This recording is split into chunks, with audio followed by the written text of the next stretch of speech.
지금부터 박정아 김소희 국회의원과 문화체육관광부가 공동으로 주최하는 오버투어리즘 대응을 위한 주거지역 관광사업 관리의 한계와 개선 방향 토론회를 시작하도록 하겠습니다.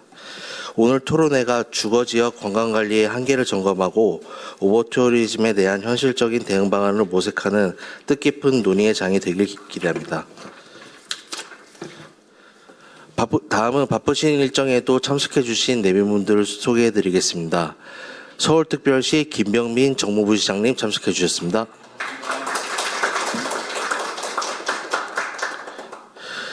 그리고 오늘 토론회 발언자분들을 소개해 드리겠습니다. 오늘 발제를 맡아주실 한양대 겸임교수이시며 프로젝트 수 대표를 맡고 계신 정란수 교수님 참석하셨습니다. 그리고 오늘 토론을 위해 강동진 문화체육관광부 관광정책관님 참석해 주셨습니다.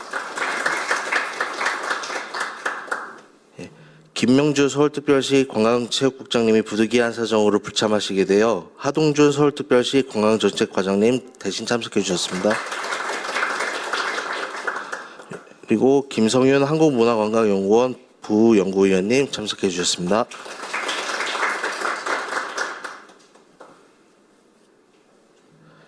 그리고 이병철 종로구 부구청장님 참석해 주셨습니다.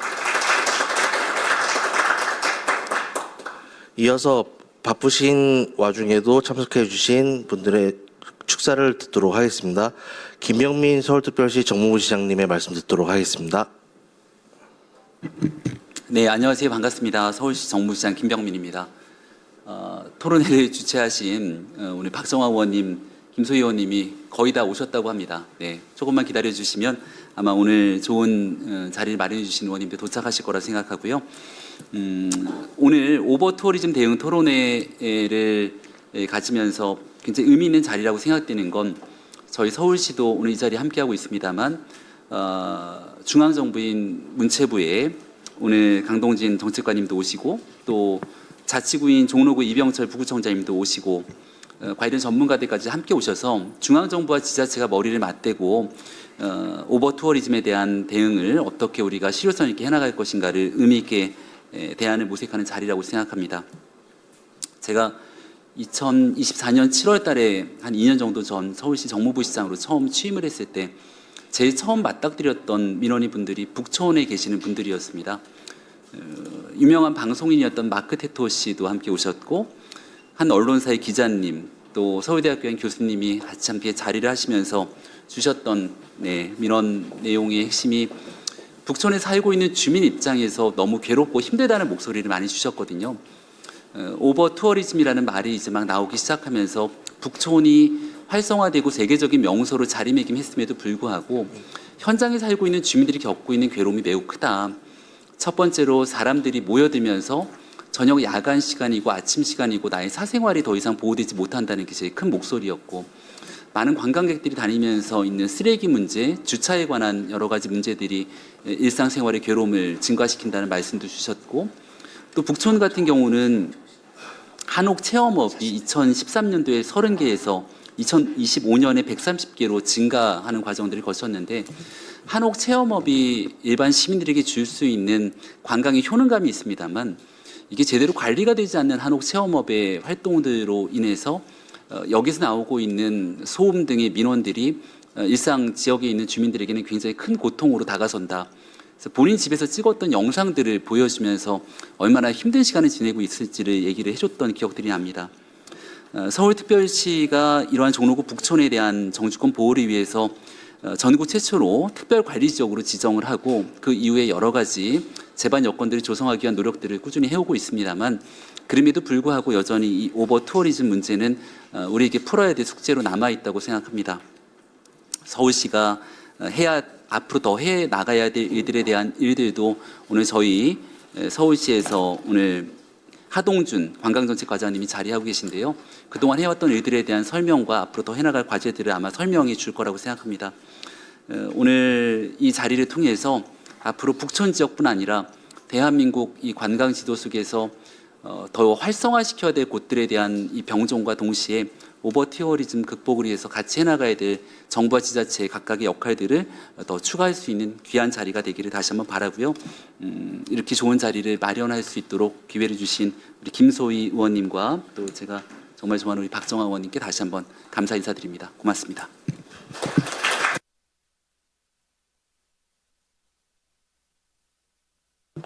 감사합니다. 김명민 부시장님 말씀 중에 오늘 토론회를 주최해 주신 김소희 국민의힘 국회의원 오셨습니다.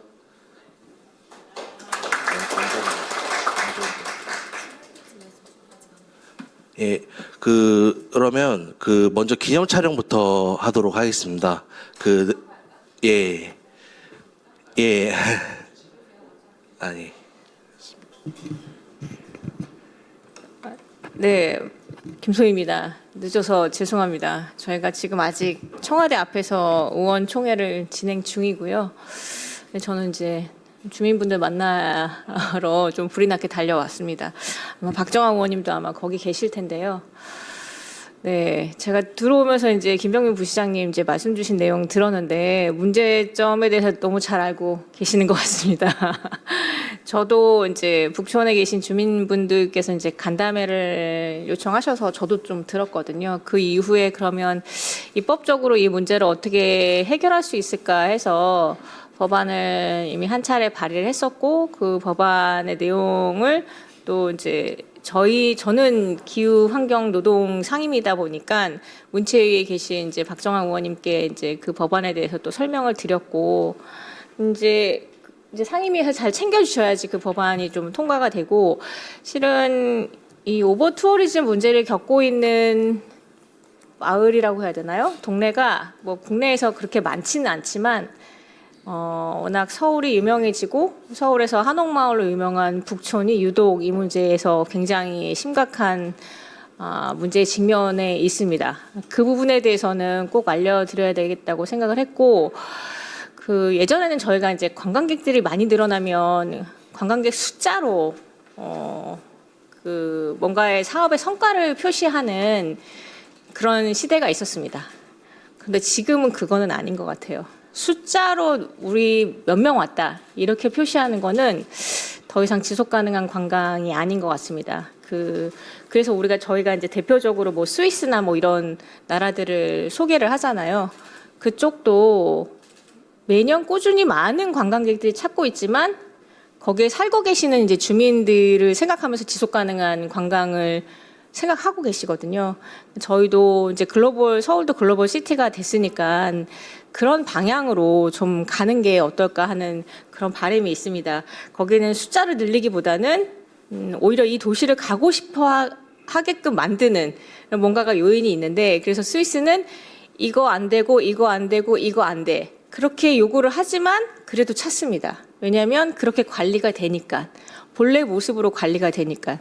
저는 종로구 특히 이제 북촌 한옥마을은 거기에 살고 계시는 제가 이제 풍문역을 나와가지고 제 친구들이 한옥마을에 굉장히 많이 살고 학교를 다닐 때도 한옥을 관리하는 게 얼마나 어려운지 너무 잘 알고 있습니다. 거기 공감을 하고 그 지역에서 한옥에 대한 사랑으로 그 지역에 살고 있는 자부심이 있는데 갑자기 어느 순간 이제 관광이라는 이제 큰 명분으로 거기에 계신 주민들이 굉장히 피해를 입는 거를 보고 이 문제에 대해서는 조금 깊이 들여다보면서 뭔가 같이 공존할 수 있는 방안을 찾아야겠다. 그리고 우리도 선진국형 관광으로 그런 모델로 가야겠다 생각을 했고 근데 이제 종로구랑 서울시랑 문체위랑 생각이 조금씩 다르시더라고요.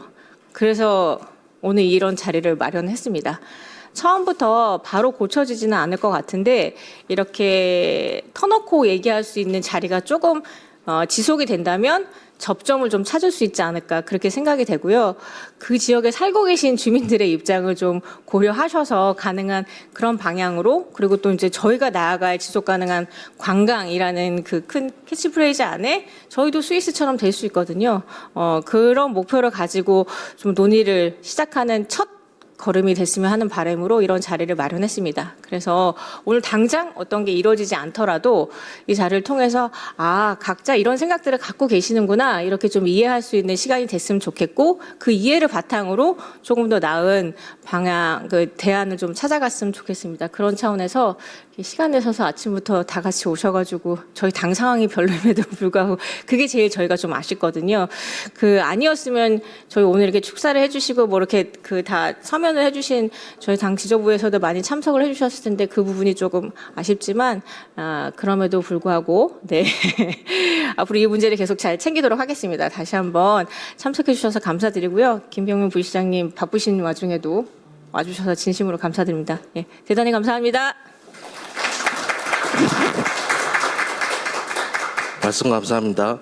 본격적인 토론회 진행에 앞서 잠시 기념 촬영이 있겠습니다. 모든 내빈께서는 앞으로 나와주시기 바랍니다.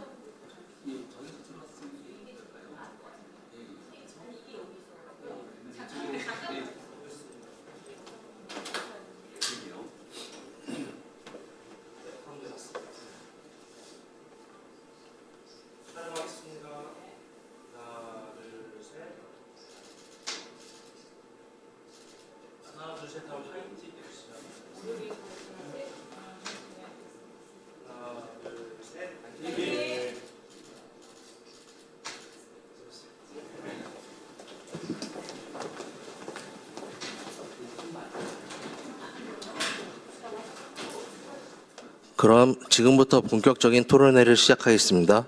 먼저 정란수 교수님의 발제가 있겠습니다. 네, 안녕하세요. 정란수입니다. 오늘 뜻깊은 자리에 김수 의원님 또 이렇게 초대해 주셔서 감사하고 저희가 이 발제에 대한 부분을 하기에 앞서 저는 공정관광이라든지 개념여행이라는 책을 내면서 이런 지속가능한 관광에 대한 관심을 갖고 그동안 진행한 바 있습니다. 또 우리 종로구에서 특별관리지역 선정을 할 때 문체부에 사전 협의를 하기 위해서 같이 이렇게 참여를 한 바 있습니다. 오늘 주민분들께서도 많이 오셔서 사실 발제하는 입장에서는 좀 부담은 됩니다. 다만 이제 제가 어찌됐건 오늘 말씀을 드리는 거는 우리 주민들에 대한 어떻게 보면 지속가능한 삶에 대한 부분들 이런 부분에 대한 고민이 최우선일 수 있을 것이고 그럼에도 불구하고 아무래도 관광을 준비하다 보니까 관광이 꼭 죄는 아니다라는 지점을 같이 한번 말씀을 드리면서 오늘 발제를 좀 시작하도록 하겠습니다. 사실 발제 내용이 제가 이렇게 자리가 조그마한 모니터인지를 모르고 여러 가지 데이터들을 많이 넣어놨는데 아마 잘 보이지는 않으실 것 같아요. 그래서 나중에 필요하시면은 그거는 이제 의원실에다 요청하셔가지고 또 이렇게 드리면 되고 오늘은 큰 틀에서만 좀 말씀을 드리도록 하겠습니다. 앞서서 저희 특별관리 지역은 다 잘 아실 것 같아요. 전체 우리 가해동이나 삼청동 지역에 대한 부분을 이렇게 설정하고 있고 또 방문 시간을 제한 구역으로 갖고 있는 가장 중심인 레드존과 또 옐로우존, 오렌지존으로 이렇게 구성이 돼 있고 저 금융연수원부터 해가지고 지금 관광버스의 통행 제한 구역이 이렇게 설정돼 있다고 보시면 될 것 같습니다. 나머지 실제로 이렇게 아마 추진에 대한 과정이나 이런 거는 이따 종로구의 부구청장님이랑 또 우리 서울시의 관광정책과장님이 어떤 부분을 하실지에 대한 것들을 아마 말씀을 주실 것 같아서 이런 부분들은 좀 넘어가도록 하겠습니다. 많이 사실 지역 주민들이 피해를 받으시죠. 사실 주민들이 살고 있으면서 그런 부분에 대한 피해는 말로 형용할 수 없습니다. 저도 물론 저는 용인에 살지만 저도 이런 주민들에 대한 갈등이라든지 저도 이렇게 구에 여러 가지 소송이나 이런 것들을 많이 해본 바로서 사실 이런 부분들이 굉장히 좀 삶에 힘든 영향을 미친다는 생각은 듭니다. 다만 이제 이런 부분에 있어서 특히 요즘 조금 이야기가 나오는 이런 상인들에 대한 갈등에 대한 문제 이런 부분에 대한 것들도 함께 고려를 해봐야 돼서 이따 그런 부분에 대한 이야기도 좀 나눠보도록 하겠습니다. 우리 의원님께서 사실 양적인 것들이 중요하지 않다고 말씀을 주셨습니다. 스위스가 대표적인데요. 굉장히 전적으로 공감합니다. 다만 이제 데이터가 있는 거와 양적인 부분을 KPI 성과로 내는 거는 좀 다르겠죠. 그래서 우리가 데이터로 좀 살펴볼 필요가 있는데요. 아쉽게도 우리 지금 특별관리 지역이 선정되고 그다음에 그런 어떤 지역에 대한 데이터를 저희가 체감할 수 있게 좀 받아본 것들이 많지는 않습니다. 그래서 저희가 보통 가지고 오는 거는 한국관광데이터랩이라고 하는 한국관광공사에 있는 데이터를 가지고 얼마나 사람들이 많이 방문하고 얼마나 지출을 하는지에 대한 것들을 보통 살펴보는 걸 볼 수가 있습니다. 지금 이 그래프는 우리 종로구 전체입니다. 이거는 특별관리지역만은 아니고요. 종로구 전체에 지금 관광객 수가 얼마나 늘어나는지를 왼쪽은 외지인, 그러니까 밖에 있는 관광객이라고 보시면 될 것 같고요. 방문객. 오른쪽은 외국인입니다. 그래서 전반적으로 보시다시피 엄청나게 늘고 있죠.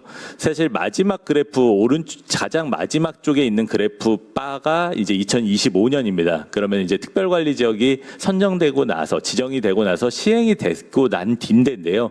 그럼에도 불구하고 종로구의 관광객은 늘어나고 있죠. 이거는 다시 가회동이나 삼청동으로 봤을 때도 마찬가지입니다. 저희가 이거를 특별관리 지역으로만 딱 설정할 수는 없어서 이제 가회동이랑 삼청동을 놓고 보더라도 역시 외지인도 늘어나고 있고 특히 외국인, 그러니까 약간 하늘색 지금 그래프죠. 하늘색 그래프의 외국인은 굉장히 급증하는 걸 보게 됩니다. 뭐 이 부분은 아무래도 우리나라에 지금 들어오는 외국인들이 많아서예요. 1,894만 명이 작년에 들어왔고 그 중에 뭐 한 반절 가까이는 지금 이런 특별관리 지역인 북촌 한옥마을을 찾는 것을 볼 수가 있습니다. 그래서 뭐 특별관리 지역으로 지정이 됐다고 하고 시행이 됐다고 해서 관광객이 줄어들었냐? 사실 그건 아니긴 합니다. 뭐 이 부분은 넘어가도록 하고요. 뭐 여러 가지 숙박 방문자에 대한 비율이라든지 숙박 일수에 대한 부분은 종로구만 이제 설정이 되어 있는데 그런 부분에 있어서도 뭐 비슷하게 이렇게 유지가 되어 있는 편이라고 보시면 될 것 같습니다. 숙박에 대한 데이터는 이따가 제가 다시 한번 좀 보여드리도록 하겠습니다. 소비에 대한 부분도 마찬가지입니다. 아까는 방문객이 얼마나 오냐에 대한 부분이고 소비에 대한 부분인데요. 소비에 대한 거는 종로구 자체는 점점 늘고 있습니다. 특히 외지인이라든지 하늘색 그래프인 외국인 다 이렇게 늘는 걸로 보게 되고요. 다만 조금 다른 거는 소비액 중에 가해동과 삼청동만 놓고 봤을 때 외지인, 그러니까 우리나라 사람이 방문하는 부분에서의 소비는 조금 주는 경향을 있습니다. 그래서 이거는 이제 특별관리 지역이 꼭 지정됐다라기보다는 24년부터 줄긴 했어요. 그래서 관광객은 많이 오는데 사람들이 지출을 하지 않더라라고 하는 걸 가지고 이렇게 외지인은 주는 걸 보게 되고 다만 하늘색 그래프죠. 이 하늘색 그래프에 있는 것처럼 외국인은 계속적으로 느는 걸 볼 수가 있습니다. 아무래도 외국인은 어마어마하게 지금 많은 사람들이 지금 방문을 하고 있다 보니까 거기서 좀 더 많은 소비가 일어나는 것들을 볼 수가 있고 다만 외지인의 경우에는 방문을 하나 실제로는 돈을 쓰지 않는다라고 볼 수가 있겠죠. 아마 이제 상인들 입장에서는 이런 부분에 대한 것 때문에 우리가 보기에는 참 이게 미미한 것 같긴 하지만 좀 더 이렇게 체감을 하게 된다라고 느껴지는 것 같습니다. 그래서 그런 부분에 대한 것들을 우선 참조해 보시면 될 것 같고요. 다만 이 부분은 특별관리 지역 전체는 아니고 가해동과 삼청동에 되어 있는 부분이라는 거를 좀 한정짓고 좀 전제를 말씀을 드리도록 하겠습니다. 종로 지역에 예를 들어서 소셜 미디어, 그러니까 사람들이 SNS에서 어떠한 것들로 응답을 하고 방문을 하냐라고 봤을 때 종로구 전체로 봤을 때는 아무래도 여행에 대한 유형은 나들이라고 하는 개념, 그러니까 뭔가를 푹 머무는 개념이나 뭐 체류를 하거나 즐거운 것들을 찾는 게 아니라 그냥 되게 둘러보기 좋은 곳, 그냥 무료니까 경복궁 갔다가 잠깐 둘러봐서 이렇게 사진 찍고 가기 좋은 곳, 이런 걸로 인식되는 경향들이 좀 강합니다. 그럼에도 불구하고 역시 외국인이나 외지인, 한국인 모두 종로구에서 꼭 가봐야 될 관광지에 대한 인기 관광지를 키워드로 본다면은 1등은 경복궁, 2등은 둘 다 북촌 한옥마을로 여전히 찍고 있습니다. 그만큼 사람들한테는 북촌 한옥마을은 종로구 또는 서울시를 대표하는 가장 유명하고 가장 인기 있는 관광지로 특별관리 지역이 지정됐을 때도 역시 유지를 하는 것들을 볼 수가 있습니다. 아마 이 자료는 처음 보실 텐데요. 이 부분은 저희가 데이터를 실제로 구매를 해가지고 그거를 분석한 데이터입니다. 이게 에어DNA라는 데이터인데요. 말 그대로 에어비앤비 같은 공유 숙박이나 한옥 체험과 관련된 데이터를 가지고 저희가 그 데이터를 특정해서 이거를 좀 분석을 한 형태가 되겠습니다. 이 데이터가 보여주는 거는 맨 위에 1번이 서울시 전체 에어비앤비, 공유 숙박업, 한옥 체험업에 대한 게 되겠고요. 2번이 종로구, 그다음에 그다음에 3번이 특별관리 지역을 한정해서 저희가 이걸로 구역화를 해봤습니다. 그랬을 때 우리나라에서 지금 파악이 되는 서울시 전체에 공유 숙박을 하는 데가 한 13,000여 개소가 지금 이루어지는 것들을 볼 수가 있고요. 종로구가 한 1,400개, 푹촌 특별관리 지역이 아까 우리 부시장께서 한옥체험업이 한 130개 정도 된다고 하셨는데 그런 것들을 좀 포함해서 외국인 도시민박업이나 다양한 거를 포함해서 한 189개 정도가 지금 운영이 되는 걸로 파악이 됩니다. 물론 여기는 이제 수치적인 것들은 조금 오차의 범위는 있습니다. 근데 이제 여기서 좀 주의 깊게 보셔야 될 거는 집 전체라고 되어 있는 게 있죠. 두 번째 표에. 이 집 전체는 전체를 다 빌려주는 겁니다. 그러니까 실거주를 하지 않는 거예요. 기업형이라든지 실거주를 하지 않는 전체를 다 빌려주는 것들이 서울시를 전체로 봤을 때도 한 80%가 되고요. 그다음에 종로구가 77%, 그다음에 우리 특별관리 지역도 한 80% 정도가 되게 됩니다. 그래서 이 부분은 사실 특별관리 지역이 역시 아마 뒤에서도 말씀을 주실 것 같은데 한옥 체험업이 실거주 의무가 없기 때문에 그런 부분에서 이게 큰 차이를 보이느냐? 꼭 그렇지는 않습니다. 그러니까 기본적으로 사람들이 요새 에어비앤비 같은 걸 가지고 이렇게 숙박을 할 때 내가 집주인이랑 같이 자는 거를 원하지 않다 보니까 한마디로 법적인 부분을 이게 좀 제외를 된 상태에서 어떻게 보면 편법으로 그렇게 운영이 되는데 실거주가 되지 않는 그래서 그런 부분을 전체를 빌리는 것들이 가장 많은 부분을 차지하고 있다라고 보시면 될 것 같습니다. 전체적으로 또 여기에 조금 용어를 제가 이거 좀 이렇게 영어로 써가지고 죄송한데요. OCC라고 되어 있는 거는 얼마나 객실에 가동을 하고 있는지, 그러니까 전체 365일 중에 얼마나 운영이 되고 있는지를 보여주는 거를 보통 OCC라고 하고요. 그 다음에 ADR이라고 하는 거는 평균적으로 사람들이 1인당 얼마를 객실당 지불을 하는지에 대한 부분이 되겠습니다. 그래서 24년부터 25년까지 좀 주의 깊게 봐야 될 거는 특별관리지역이 지정된 다음에 어떨까요? 서울시 전체도 역시 이런 공유 숙박에 대해서 OCC는 약간 줄었네요. 객실 가동률이 70%에서 69.5%로 살짝 줄었지만 ADR, 그러니까 우리 단가는 좀 올라갔죠. 아무래도 이거는 관광객이 그만큼 많아졌기 때문이라고 보게 될 것 같습니다. 우리 서울시의 외국인들이. 그럼 종로구를 놓고 봐도 역시 OCC는 아주 살짝 줄었지만 ADR은 좀 올라갔죠. 근데 제일 눈여겨볼 거는 특별관리지역이에요. 특별관리지역 보시면요, OCC가 살짝 올라갔죠. 서울시 전체는 줄어드는데 조금 올라갔어요. 큰 의미는 없습니다. 근데 가장 중요한 거는 ADR이에요. ADR이 어떻죠? 25만 원에서 34만 원으로 굉장히 많이 뛰었습니다. 특별관리지역이 지정된 다음에도 오히려 굉장히 많은 ADR이 서울시나 종로구 전체를 놓고 봤을 때도 굉장히 많이 비싸지는 걸 보게 돼요. 그게 뭘 의미하냐면은 바로 이 표인데요. 이 에어DNA라는 데이터는 특별관리지역 전체의 아까 189개의 객실을 또 5개의 등급으로 나눌 수 있습니다. 그러니까 이게 각각의 요금이 차지하는 거를 등급화해서 크게는 첫 번째 가장 상위 20%를 럭셔리 등급이라고 보게 되고 그 다음을 고급, 그 다음에 이런 식으로 5개를 나누게 돼요.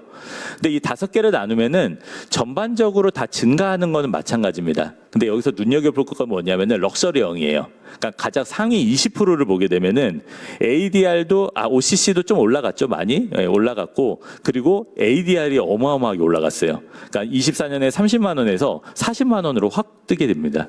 그러니까 그만큼 여기는 어떤 면에서는 특별관리지역으로 지정된 다음에 마치 방문객들이 밤에는 못 돌아다니니까 그냥 이 특별관리지역 자체가 한옥 호텔 같은 느낌, 우리만의 럭셔리한 호텔 같은 느낌들을 가지고 오면서 기업형 한옥 체험이 많아지고 거기에 따라서 많은 사람들이 그냥 스스럼 없이 어떻게 보면은 그런 자쿠지도 이용하고 막 이런 여러 가지 문제가 되는 것들이 나오면서 굉장히 비싼 요금으로 판매가 되고 있다는 거예요.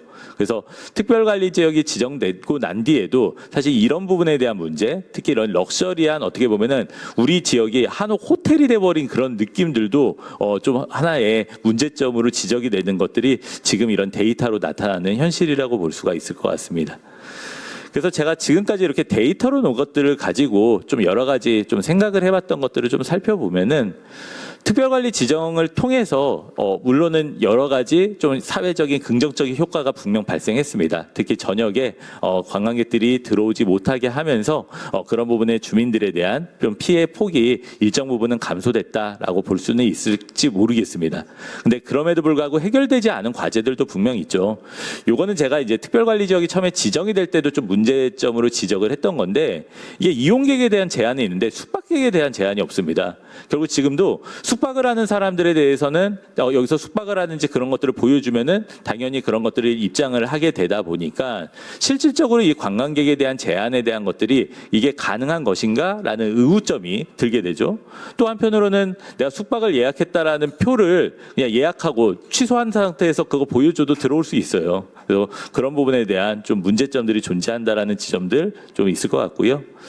이거는 이제 저희 버스에 대한 통행 제한 구역을 아까 제일 첫 페이지에서 이렇게 보여드렸는데 금융연선부터 해서 이 종로부터 해서 헌법재판소까지 이렇게 쭉 들어가게 됩니다. 이게 사실상 가능하냐에 대한 좀 의구심들이 있긴 합니다. 여기는 이제 아무래도 또 특히 그 금융연선은 많은 사람들이 연수를 받기 때문에 단체적인 전세버스가 많이 왔다 갔다 하거든요. 그러니까 그런 부분에 대한 통제 같은 것 그리고 이런 도로에 대한 제한에 대한 거를 경찰에 대한 협조가 없이 이거를 자치구에서 할 수 있느냐에 대한 좀 의구심이 들어서 이런 것들이 과연 가능하냐? 좀 모호하지 않냐 이런 이제 생각들이 들었던 부분들이 있고요. 또 하나는 이제 뭐 오늘 뭐 그런 얘기가 많이 나올지 모르겠지만 어찌됐건 관광객을 대상으로 하는 상인들에 대한 아까 외지인에 대한 소비 폭이 좀 감소가 되고 있다 보니까 그런 부분에 대해서도 어떤 대책 같은 것들은 필요하지 않을까에 대한 부분들. 그리고 가장 제가 좀 우려스러운 거는 행정에 대한 좀 형평성에 대한 논란이긴 합니다. 저희가 실제 이 특별관리 지역에서 어떤 문제가 지적되거나 그렇게 관광객들이 저녁에 방문객 제한 시간에도 방문을 하면은 과태료를 부과할 수 있게 돼 있습니다. 근데 외국인들은 이틀 있다가 나가는데요. 어떻게 부과하죠? 결국에 여행사한테 부과할 수밖에 없어요. 그러면은 이런 특정한 여행사를 중심으로 해서 우리나라에 어떻게 보면은 이런 관광을 육성하기 위한 여행사에다 그런 것들을 부과하는 게 과연 맞느냐라는 부분들. 그리고 예컨대 관광객인지 내 친척이 방문했는지 이런 것들에 대한 명확한 규정이 없기는 합니다. 그래서 그런 부분에 대한 여러 가지 부분이 있어서 당연히 필요로 하기는 하나 행정이라고 하는 부분은 형평성에 대한 부분들 그리고 이게 모두에게 적용돼야 되는 가능성들이 있어야 됨에도 불구하고 지금의 과태료에 대한 어떤 근거라든지 이런 부분들이 사실상 실제 운영이 되기는 되게 어렵다. 그러다 보니까 지금까지 과태료 부과가 0건이라고 이렇게 되어 있더라고요. 그럴 수밖에 없다라는 좀 생각도 가져볼 수 있을 것 같습니다. 그래서 당장의 선언적인 효과는 있으나 이게 장기적으로 진행이 되려면은 뭔가 거기에 따른 대책은 필요하지 않을까 생각을 해봅니다. 또 근본적으로는 이게 그러면은 모두 못 오게 하는 게 맞는가? 아예 다 폐쇄를 시켜버릴까? 결국 관광이 문제인가라고 하는 부분에 대한 것들로 좀 적용이 될 수 있을 것 같습니다. 우리가 보통 다른 지역에 제가 여기서 지금 보여드리는 것처럼 해외 사례는 다 관광세라고 하는 걸로 가지고 세금으로 부과를 하게 돼 있습니다. 근데 이거 부분은 좀 논란이 있는 것 같아요. 왜냐하면은 관광이라고 하는 거는 다른 담배라든지 주류 같은 죄악세 개념으로 갈 게 아니라 우리 지역에 어떻게 보면은 고유의 좋은 문화, 마을에 대한 그런 여러 가지 어떻게 보면 더 고급스러운 것들을 사람들한테 더 보여주고 널리 알리는 것들도 필요하다고 생각합니다. 결국 그런 부분들이 오히려 과태료가 됐든 관광세가 됐든 이런 것들이 도입이 됐을 때 이 주민들한테 확실하게 환원이 될 수 있는 구조를 가지고 가고 그런 부분에서 주민들한테 이익이 되게 해야지 이게 단순히 그냥 과태료 부과해서 막는다 이런 구조로 가는 거는 좀 장기적이지 못하지 않을까. 그래서 그런 부분에 대한 이야기도 좀 드려볼 수 있을 것 같습니다. 저는 우리나라에서 가장 한국적인 것들을 찾으라라고 하면은 역시 부촌 한옥마을이 가장 대표적이라고 생각합니다. 2002년 한일 월드컵 때 우리가 가장 한국적인 것들을 어떻게 좀 보여줄까 하다가 그때 많이 육성을 했던 게 템플스테이입니다. 그래서 템플스테이 사업을 그때부터 육성을 했는데 오히려 템플스테이보다는 우리 주민들이 살고 계시는 가장 고급스러운 우리의 품격이 있는 문화가 북촌 한옥마을에 있다고 생각합니다. 그래서 이거를 오히려 완전히 막을 게 아니라 외국인들한테 주민들한테 훨씬 더 고풍스럽게 보여줘야 되는 것들이 필요한데요. 그러려면은 로컬 컨텐츠가 좀 필요하다는 생각이 듭니다. 그래서 지금까지 어떤 과태료나 특별관리지역에 대한 지정을 통해 가지고 제한을 두는 개념 플러스 거기다가 우리가 흔히 요새 많이 유명하더라고요. 해녀의 부엌 같은 어떻게 보면은 나의 제주의 어떻게 보면 해녀의 문화를 보여주고 공연을 보여주고 시금 같은 것들을 같이 보여줄 수 있는 이런 로컬과 관련된 컨텐츠들을 우리 주민들이 같이 도입하고 주민들이 운영할 수 있는 그런 시스템들도 한 번은 도입해보고 또 운영해봐야 되지 않을까? 그런 생각들을 좀 가져보고요. 뭐 이런 부분뿐만 아니라 작년에도 했었는데 행복이 가득한 집이라는 그 잡지사에서 행복작당이라는 프로젝트를 가지고 우리 북촌 한옥 마을에 이렇게 여러 가지 인테리어라든지 컨셉을 가지고 전시를 했던 그런 형태들도 있습니다. 가장 우리의 삶을 고품 있게 이렇게 결합시켜서 보여주는 형태들 이런 것들도 조금씩 도입해 보는 것도 우리 특별관리 지역이랑 함께 좀 더 나아갈 필요가 있지 않을까 생각을 해봅니다. 마지막으로는 이런 기업형 한옥 체험업이 가장 지금 큰 문제인데요. 저는 오히려 이런 기업형 한옥 체험업에 대한 것들을 가지고 우리 지역을 통제하는 것도 굉장히 중요한데 거기에 대한 것들을 막고 그런 부분에 대한 대안을 세우는 것도 중요한데 오히려 이렇게 공유 숙박에 대한 수요를 특별관리 지역에서 좀 벗어나서요. 예컨대 우리 관광 특구 같은, 그러니까 우리나라에는 뭐 종로 청계라든지 북창동이라든지 이런데 관광 특구가 있습니다.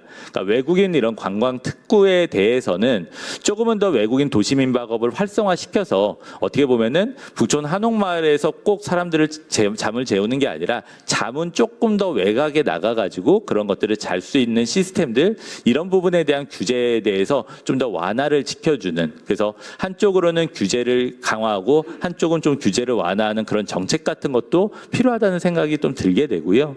사실 이런 모든 것들이 이루어지려면요 데이터가 있어야 됩니다. 제가 오늘 이 에어DNA 데이터는 아마 처음 보셨을 거예요. 그리고 우리 이런 데이터가 없습니다. 근데 굉장히 아쉬운 거는 이런 북촌 한옥마을에 대한 여러 가지 이야기들을 함에 있어서 제가 이런 종로구라든지 또 이런 다양한 데이터들은 좀 찾기가 어려웠어요. 그래서 데이터에 기반해서 지금 이 화면이 우리 그 에어DNA의 북촌 한옥마을 데이터인데요. 이런 것들을 기반으로 해서 얼마나 실질적으로 사람들이 방문하고 그다음에 그런 부분에서 실제 이런 객실에 대한 단가가 올라가고 문제가 생기는지 이런 부분에 대해서 좀 더 실효성 있는 정책들이 고민되는 그런 시스템이 필요하지 않을까라는 생각을 가져보면서 오늘 발제를 마치도록 하겠습니다. 감사합니다.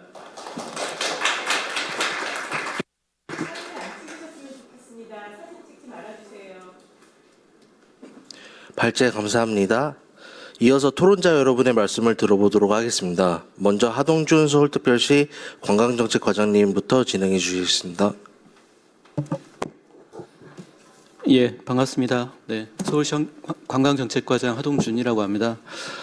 일단 지금 작년에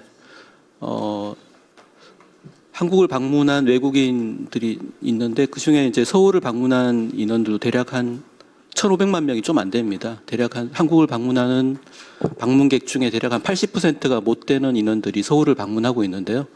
또 이게 서울을 방문하고 있는 외국인들 중에 또 대부분이 특정 관광 지역에 또 몰려 있는 것도 사실은 사실입니다. 서울시 내에서도 이게 집중되고 있는 것도 사실이라서 저희도 그동안 이제 관광 인프라청이나 콘텐츠 육성뿐만 아니라 이런 관광의 양적 성장 이면에 따른 부작용도 주요 과제로 인식을 하고 있습니다. 아까 국회 김소희 의원님께서 말씀하신 바와 같이 양적 성장만 하면 안 된다는 그 말씀에 깊이 공감을 하고요. 어쨌든 저희가 그동안 이제 뒤에서 좀 말씀을 드리겠지만 서울시 관광 비전으로 3377이라고 해서 뭐 3천만 명 뭐 이렇게 좀 수치로서 목표를 좀 설정했던 것들이 좀 있었는데요. 그런 부분에 대해서는 이제 저희가 추후에 좀 더 정량적인 목표 설정에 대해서 충분히 고민이 필요한 지점이라고 저희도 인식을 하고 있습니다. 아울러서 지금 오늘 좀 이슈가 되고 있는 오버투어리즘 관련해서도 저희가 어쨌든 이런 특정 지역의 문제가 아닌 도시 관광 전반을 아우르는 중장기 과제로서 인식을 하고 있습니다. 가령 저희가 이제 자체 계획을 수립을 할 때 중장기 관광 정책들을 수립할 때 이 내용들을 포함하거나 아니면 해당 지역의 주민 피해 개선 사업들을 같이 살펴보거나 또는 확산하는 사업들도 같이 병행을 하고 있는데요. 혹시 자료가 있습니다. 예. 혹시 돌리는 게 있나요? 내리는 거 아닌가요? 네. 예.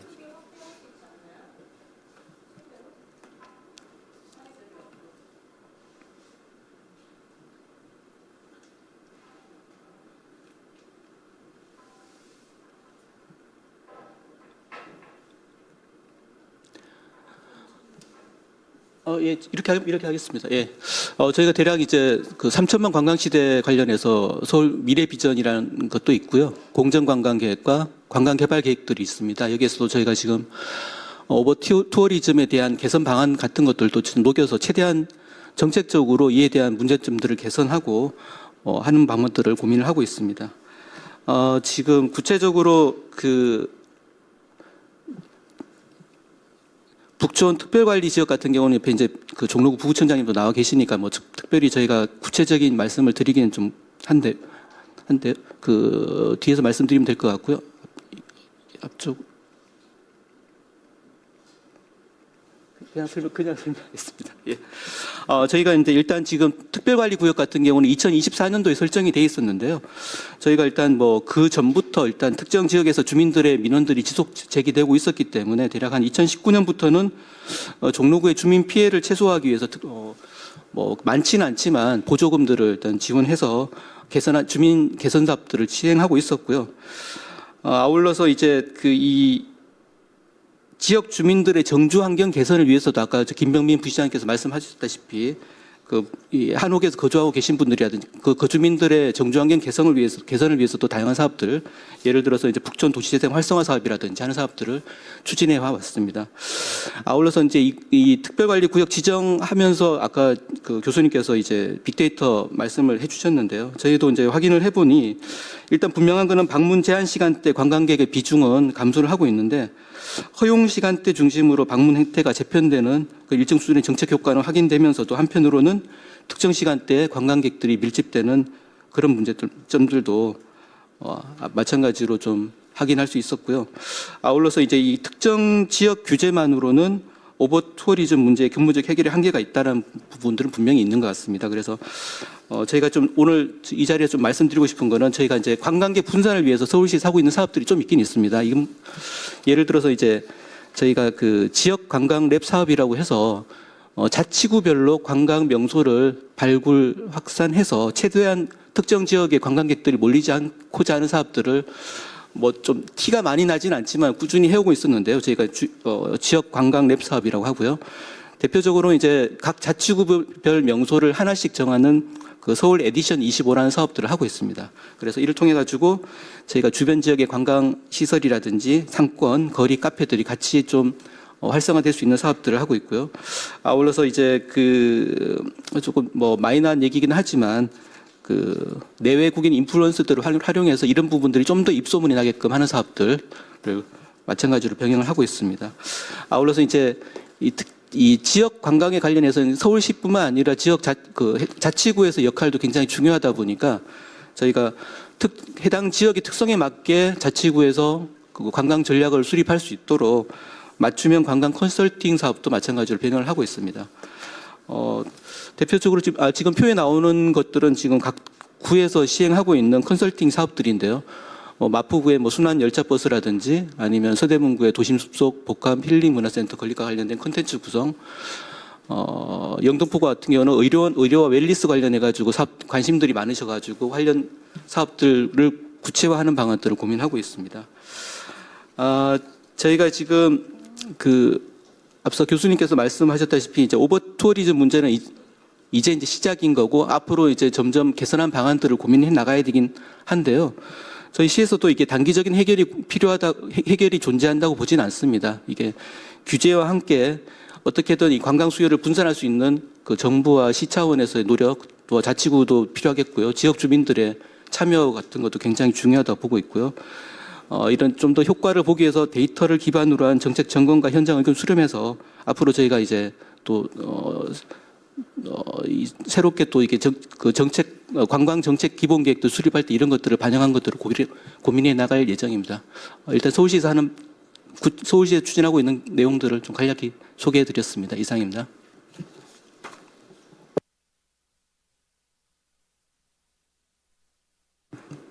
국장님, 저 궁금한 거 하나 있는데요. 그 정주 환경구 주민들을 위해서 지원하는 재정적 지원을 뭐 꾸준히 해오고 있다라고 말씀 주셨는데 그 사례로 뭘 하나 좀 들어주셨잖아요. 그게 뭐예요?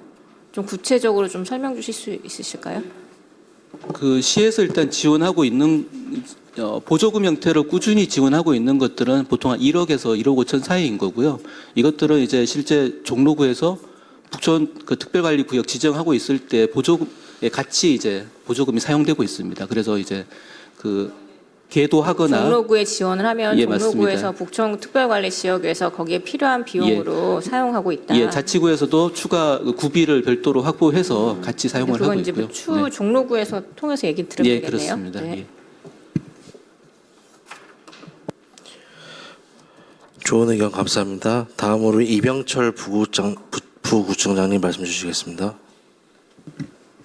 네, 예, 전 이병철이고요. 지금 이제 제가 오늘 말씀드릴 것은 이제 북촌 특별관리지역 그 지정 1년의 성과와 향후 과제 요거 말씀을 드릴 겁니다. 이제 거주민하고 공존을 해서 그 대표 관광지인 북촌의 지속 가능한 미래에 대해서 오늘 이렇게 말씀드릴 기회를 주셔서 감사하다는 말씀을 먼저 드리고요. 그 먼저 이제 북촌의 현황이죠. 현재 어떤 상징성이 북촌이 있는지 그거를 말씀을 드리겠습니다. 그 작년이죠. 우리나라를 찾은 방한 외래 관광객, 그 외래 관광객이 1,890만 명이라고 하는데요. 그중 뭐 이제 앞에서도 말씀드렸지만 80%는 서울을 찾고 그 중에 서울 관광객 2명 중에 1명 이상은 종로를 방문을 합니다. 그래서 종로 같은 경우는 서울 관광의 상징적 공간이자 대표 관광지라는 거 이런 거는 이제 다 알고 계실 것 같습니다. 예. 이제 그 중에서도 이제 북촌 같은 경우 전체 이제 방한 외래 관광객이죠. 그 중에 이제 5명 중 1명, 1명보다는 좀 많은데 그 방문하는 주요 명소입니다. 주로 보면 이제 멋진 한옥 정경이 있고요. 실제 사람이 살고 있기 때문에 거기서 이제 매력을 느끼고 있는 것 같습니다.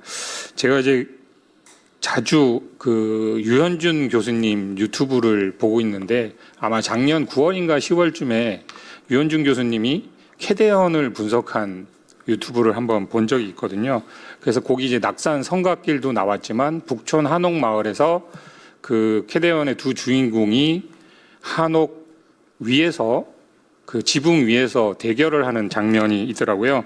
그래서 유현진 교수님이 동양은 지붕 중심의 건축이고 서양은 벽 중심의 건축인데 요 캐대언에서 지붕 중심의 건축을 가장 잘 나타내는 장면이 그 장면이라고 말씀을 하신 적이 있습니다. 이제 그렇게 보면 한국 관광의 상징성 그리고 한옥을 볼 수 있고 체험할 수 있는 곳이 북촌이라는 그런 부분을 잘 나타냈다고 볼 수 있습니다. 예.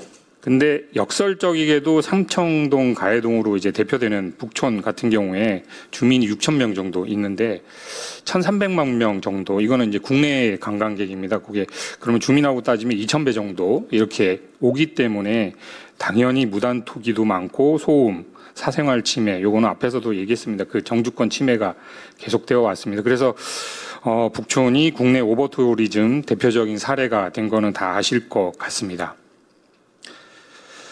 이런 북촌을 이제 사람단 사는 동네로 다시 만들기 위해서 종로구에서 2024년도에 7월에 전국 최초로 북촌 특별관리 지역을 지정을 했습니다. 이 부분은 분명히 이제 국회에서 관광진흥법을 개정을 해주셔서 법적 근거를 마련해 준 것이 큰 힘이 되었다는 것을 말씀 꼭 드리고 싶습니다. 이제 특별관리 지역 같은 경우는 이제 방문 시간 제한이 있고 방문 시간 제한이 있고 전세버스 통행 규제 이런 부분이 있습니다. 25년 3월부터죠. 이제 방문 시간 제한한 거는 25년 3월부터인데 북촌 보안관이라고 있습니다. 15명 정도 되는 계도 인력이 레드존에 상주하면서 5시부터 오후 5시부터 다음 날 10시까지 관광객 질서를 관리를 하고 있고요.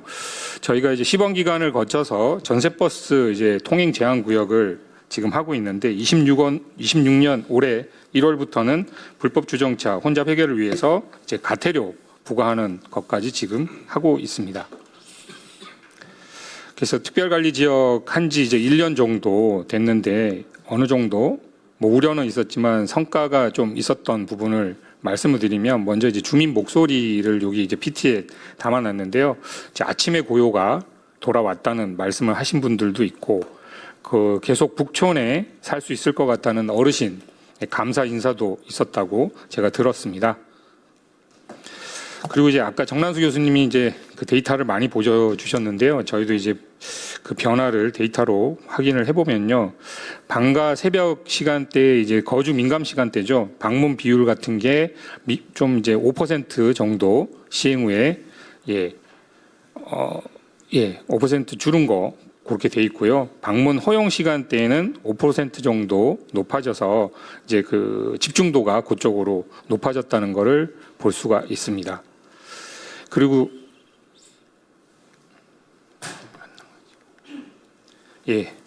그리고 전세버스 통행은 지금 현재 이제 총 대수 요걸 비교해 보면 93% 정도 감소를 했습니다. 그래서 이제 특성 식당이나 관광 지점에 잠깐 내려주고 다시 그대로 버스를 타면은 그냥 가버리시는데 이제 지정된 승하차 지점이 있습니다. 저희가 드랍존이라고 해서 탁골공원에 하나 있고 현대미술관 그리고 개동 현대사옥 쪽에 있는데 거기에 이제 관광객들을 내려주면 걸으면서 북촌을 이제 여유롭게 즐길 수 있거든요. 그래서 보행 중심의 관광이 확대됐고 그러다 보니까 자연스럽게 강구당길이나 삼청동 같은 그 주변 지역으로도 연계가 되고 있습니다. 그래서 보행 기반의 그 체류 그리고 확산하는 방문 구조로 전환을 하는 그런 효과가 있었다고 말씀드릴 수 있을 것 같습니다.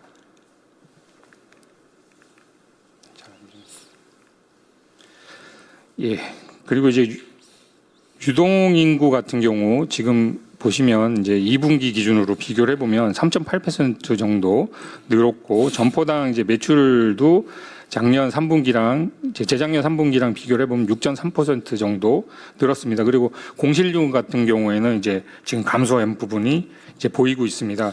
물론 이게 이제 그 작은 상점들까지 갔다고 볼 수는 없고요. 아까 정난수 교수님도 말씀하셨지만 런던 베이글이라든가 이런 큰 기업 중심으로 매출이 는다든가 그게 아직 많이 확산되지는 않은 것 같지만 일단 경유형 방문지는 아니고요. 이제 머물면서 소비하는 그런 경험 소비할 수 있는 그런 공간으로 전환되고 있다고는 볼 수 있을 것 같습니다.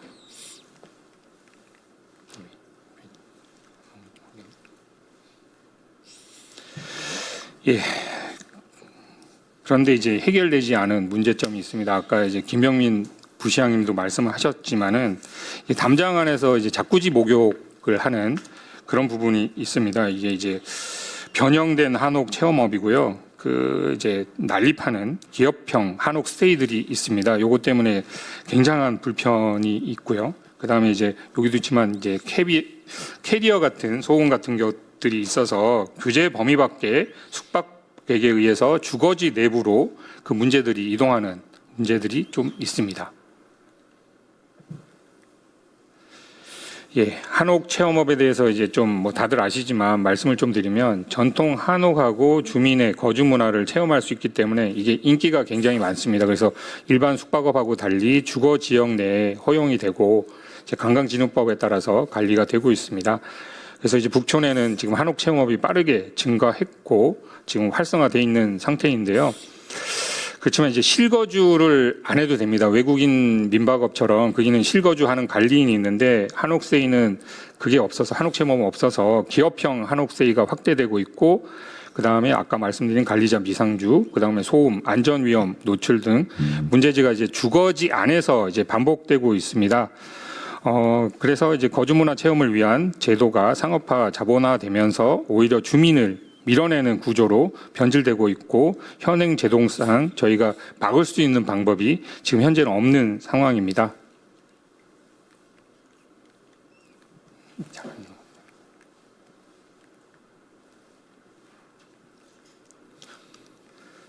그래서 그 현재 이제 특별관리지역은 거리의 평온을 되찾기 위한 외부 질서 관리에 초점을 맞추고 있는 것은 다들 아실 것 같고요. 좀 전에 말씀드린 것처럼 제도의 사각지대가 이제 안에 거주지 안에 내부 관리로 이제 확장되는 부분이 좀 있는 것 같습니다.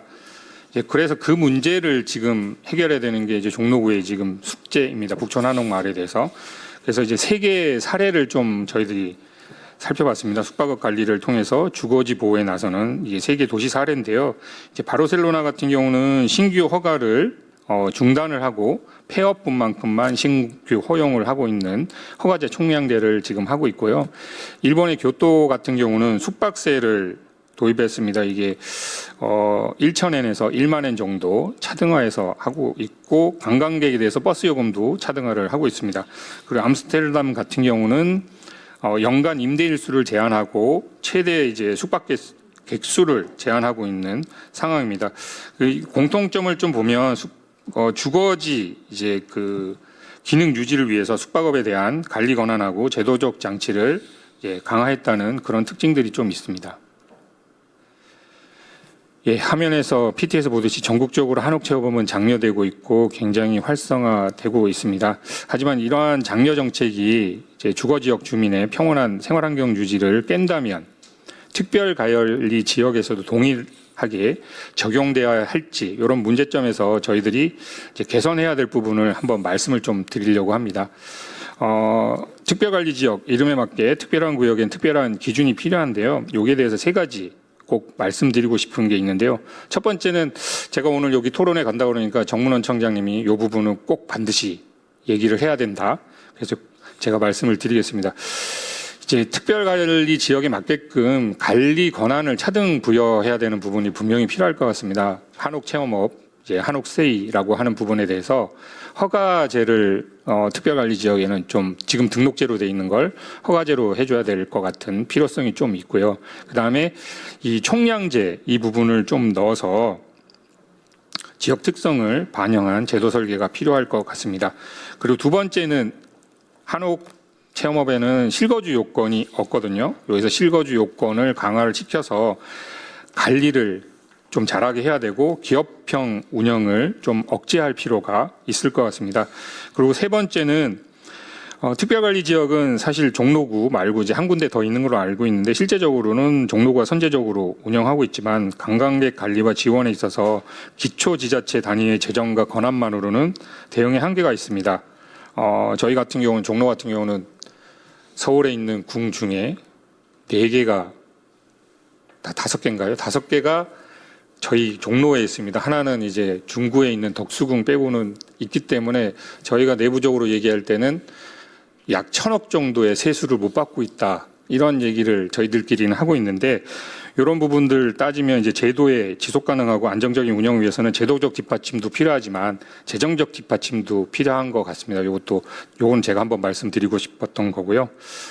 예, 요까지고요. 저희가 이제 마지막으로 지속 가능한 관광은 관광객을 피해 주민이 떠나는 관광이 아니라 주민과 함께 살아가는 관광입니다. 거주민의 역사와 같이 해야 되는 그런 부분이 돼야 되기 때문에 종로구가 먼저 현장에서 성과의 한계를 확인했으니까요. 이제는 이 경험을 토대로 제도의 완성 그리고 지속 가능한 운영을 위해서 여러 주체의 협력을 좀 해주시기를 부탁을 드리겠습니다. 예, 감사합니다. 감사합니다. 토론 중에 국회 문화체육관광위원회 간사로 활동하고 계신 강원도 원주 출신 재선 국회의원 박정화 의원님 참석해 주셨습니다. 박정화 의원님 말씀 부탁드리겠습니다. 그 소개받은 박정화입니다. 늦게 참석해서 죄송합니다. 제가 그 노르웨이 친선 의원단 소속인데 오늘 공교롭게 10시에 우리 노르웨이 의원 대표단이 와서 거기 그 면담하는데 참석했다 오느라고 좀 늦었습니다.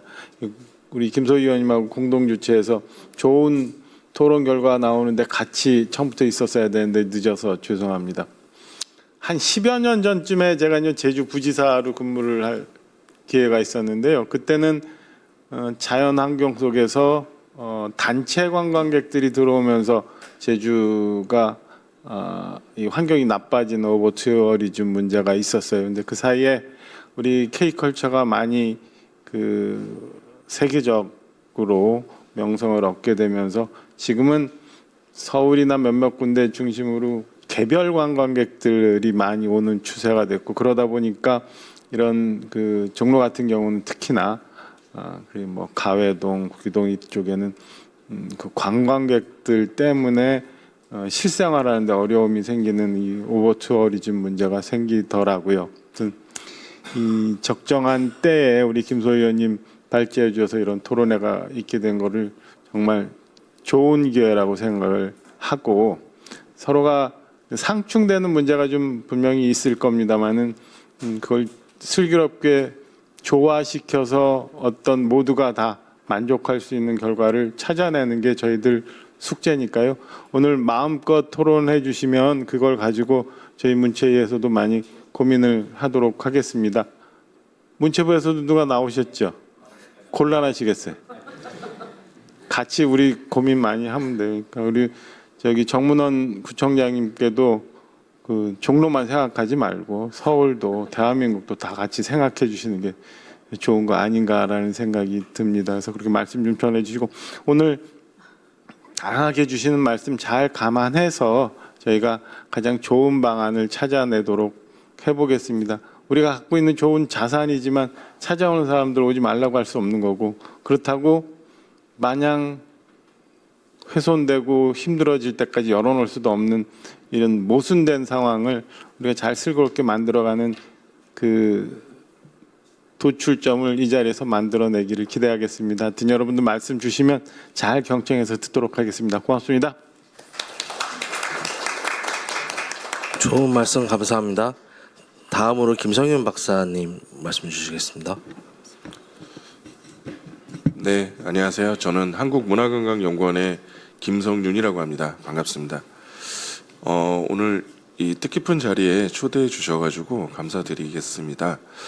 일단 저는 그 2024년도에 이제 코로나19 이후에 이제 오버투어리즘에 대한 문제들이 많이 발생이 됐었고, 그에 따라서 오버투어리즘 현황이랑 그다음에 문화체육관광부가 어떤 정책들이 어떤 게 필요한지에 대한 연구를 한번 진행을 했던 적이 있었고, 그에 대한 내용들을 바탕으로 종로구의 북촌 한옥마을이라든지 그다음에 부산 사하구의 감천문화마을, 그다음에 해외 사례들을 보면서 어떤 정책들이 있었는지를 좀 연구를 통해서 정리해서 보고서를 냈던 그런 내용을 바탕으로 오늘 종로구에 대한 문제들에 대해서 어떻게 해결하는 것들이 좀 바람직한지에 대해서 말씀을 드리도록 하겠습니다.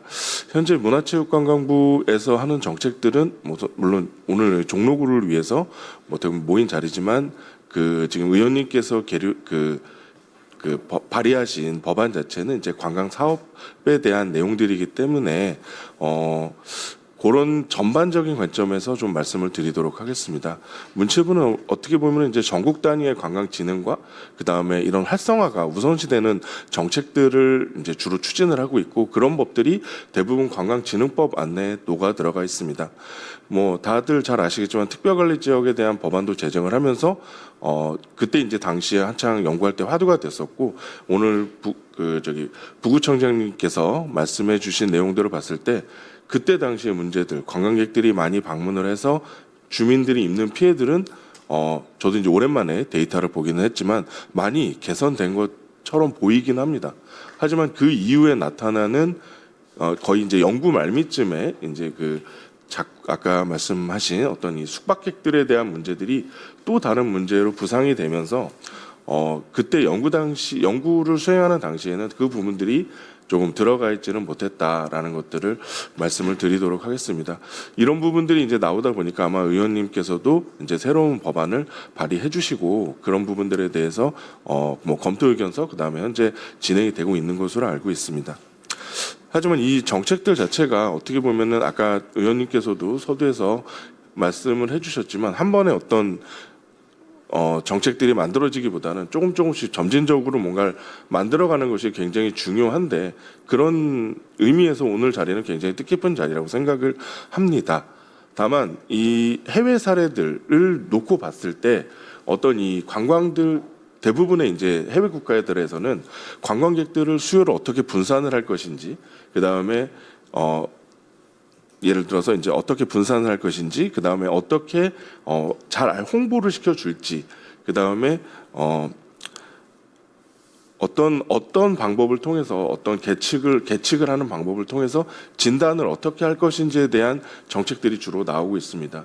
일본 같은 경우에서는 2023년도에 3년도 4년도에 어떤 지자체 공모 사업을 통해서 좀 강력하게 이제 그 오버투어리즘에 대한 미연 방지 대책이라는 정책들을 추진한 적이 있었는데 이때 당시에는 지금은 이제 오버투어리즘이라고 하면은 어떻게 보면 북촌 마을 하나 내지는 어떤 그 연천에 그 캠핑장 정도만 있겠지만 일본 같은 경우는 오사카, 교토, 뭐 도쿄 이런 곳들이 많이 발생하다 보니까 정부 차원에서의 대응이 일어났던 것은 있을 수 있다라고 볼 수도 있을 것 같고요.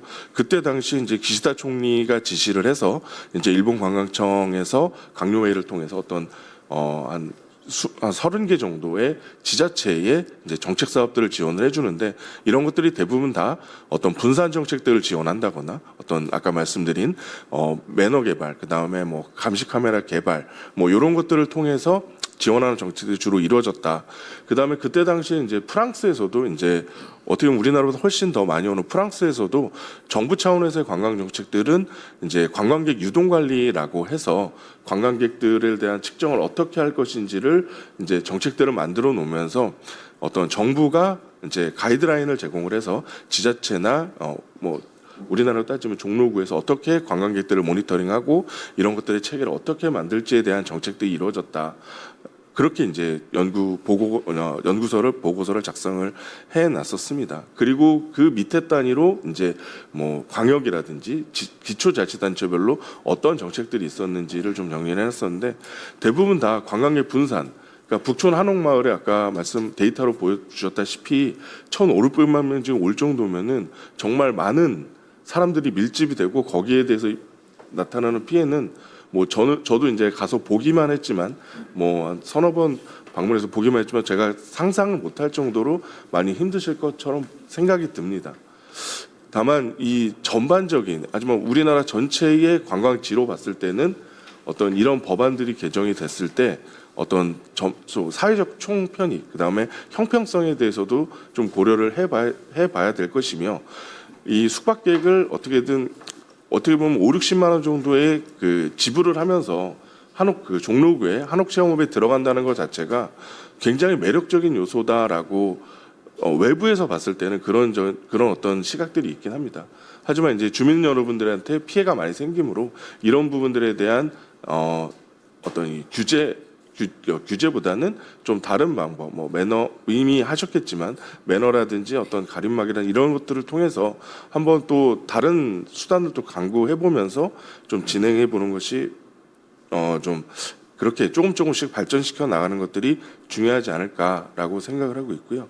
그 다음에 이런 부분들이 현재 아마 서울시에서도 계속 이제 뭐 데이터에 대한 모니터링 이런 사업들을 진행을 하고 지원을 하고 계시는 것도 알고 있는데 이런 것들이 전반 데이터로 점점 계속 축적이 돼서 이런 부분들을 또 그리고 주민들의 의견을 다 모아서 이런 자리가 종로구에서 이런 자리를 많이 마련한 다음에 조금씩 좀 개선을 해 나가면서 어떤 그 새로운 사업자들에 대한 총량이라든지 허용이라든지 뭐 허가제라든지 이런 제도는 아마 전반적인 관광정책 산업에서는 조금 다루기 좀 어려울 수도 있지 않을까. 그래서 이런 부분들을 이제 어떻게 한옥체험에 대한 어떤 지침이라든지 이런 것들을 개정을 통해서 만약에 할 수 있다라고 하면은 종로구에서만의 좀 맞춤형 방안들을 검토를 해보시는 것들이 좀 아무래도 또 다른 지역에서 발생될 수 있는 어떤 사이드 이펙트를 좀 고려하면서 정책들이 좀 필요해 보이지 않을까라고 생각을 하고 있습니다.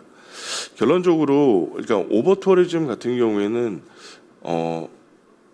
우리나라는 사실 뭐 저는 이제 요즘에 지역 관광 쪽을 많이 다니다 보니까 언더투어리즘 그러니까 너무 많이 오는 것보다 오지 않아서 고민을 하는 지자체들이 훨씬 많이 있고 이런 부분들에 대해서 아무래도 이제 문화체육관광부라든지 그다음에 뭐 다른 광역이라든지 시군 지방자치단체들은 거기에 대한 고민들이 굉장히 많이 있는 건 사실입니다.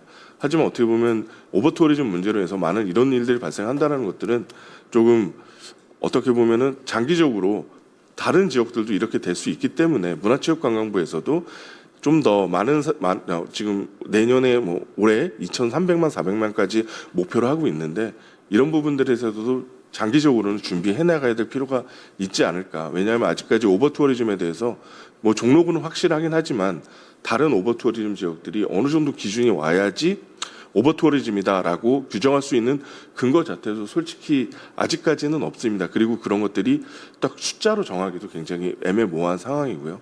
이런 부분들은 이제 향후 지속적으로 준비해 나가면서 종로구도 그렇고 문화체육관광부 그다음에 서울시도 같이 어떤 준비를 해 나가는 과정이 필요하겠다라고 생각을 해서 오늘 관련된 내용들에 대한 토론은 여기까지 정리해서 말씀드리도록 하겠습니다.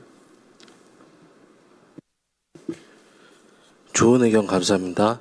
다음으로 강동진 문화체육관광부 국장님 말씀 듣도록 하겠습니다. 예, 안녕하십니까. 문화체육관광부 강동진 관광정책관입니다. 아무튼 중요한 이슈로 이 자리 마련해 주실 박정환 의원님, 김소연 의원님 너무 감사드리고요. 그다음에 이 문제로 조금 괴로워하거나 고통을 받고 있는 지역 주민들에게 또 상당한 책임감을 느낀다고 먼저 말씀드리겠습니다.